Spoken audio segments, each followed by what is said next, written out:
Qual que é o consumo do ar-condicionado elétrico? Primeiro, ele é um ar inverter, ou seja, quando o caminhão está muito quente, a temperatura externa está muito quente, ele vai consumir uma quantidade de corrente bem maior. À medida que ele vai resfriando a temperatura interna e a externa também vai caindo, ele vai consumir uma corrente bem menor. A gente já fez alguns testes, em alguns casos eu cheguei num consumo até de 16 amperes por hora. Aqui eu estou considerando um consumo de 22 amperes por hora.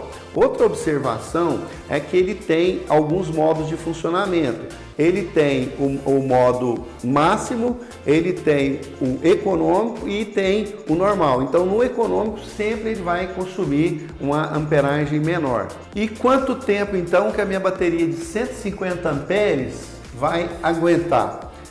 Nós precisamos lembrar que eu não posso consumir toda a potência, toda a amperagem da bateria com ar condicionado, porque no outro dia eu preciso da partida.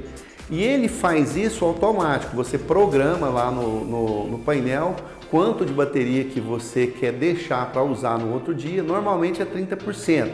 Então, se eu fizer, e aí você programa, ele vai desligar automático. Chegou no mínimo 30%, o ar já corta. Então, se eu fizer uma conta rápida aqui, ó, 150 menos 30%, eu vou ter 105 amperes em que eu posso consumir com o meu ar condicionado. Se eu dividir o 22 por 105, vai dar 4,70 e alguma coisa. Eu coloquei 5 horas porque eu estou sendo conservador lá também. Então nós vamos considerar que uma bateria de 150 amperes para um ar de 24 volts, ela vai durar 5 horas. Por que aqui eu coloquei duas baterias de 12 volts? O caminhão que usa 24 volts, ele não tem uma bateria de 24, ele tem duas baterias de 12 volts. Então aqui, ó, é ligado em série o negativo com o positivo e sobra o positivo e o negativo que vai funcionar todos os aparelhos eletrônicos lá dentro do caminhão.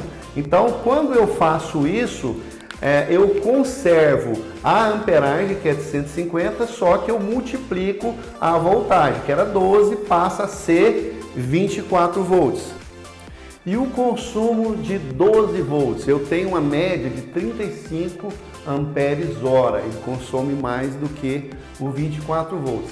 Então, se eu tenho uma bateria de 200 amperes em 12 volts, eu vou fazer a mesma conta, eu vou tirar 200 amperes menos 30%, ele vai dar 140 amperes que eu vou poder consumir, porque esses 30% ele vai reservar para a próxima partida. Então, se eu tenho 150 e eu vou dividir por 35, ele vai dar 4 horas de funcionamento. Lembrando sempre que eu estou sendo conservador, a gente tem alguns casos que vai durar muito mais. Esse exemplo aqui, ó, eu já vou falar sobre uma outra pergunta. Eu preciso colocar duas baterias no meu veículo? Não, não necessariamente. O que você precisa fazer é dar uma olhada no alternador, ver se ele é compatível na bateria, ver se a amperagem da bateria é compatível e se está em bom estado, porque às vezes a bateria está lá escrito que é 150 amperes, mas ela já está muito velha, já está na hora de trocar, é lógico que ela não vai dar os 150 amperes. Esse exemplo aqui, normalmente a gente não usa duas baterias para 12 volts. Se eu ligar duas baterias dessa forma, positivo com positivo e negativo com negativo, eu vou conservar os 12 volts e vou somar a amperagem. Mas normalmente isso não acontece em caso, às vezes, de motorhome e tal, muito específico. Nós não vamos falar disso agora. Só coloquei aqui para vocês verem como que é a ligação. Normalmente é uma bateria de 200 amperes em 12 volts. Então, com a bateria de 200 amperes em 12 volts, eu vou funcionar o ar durante 4 horas.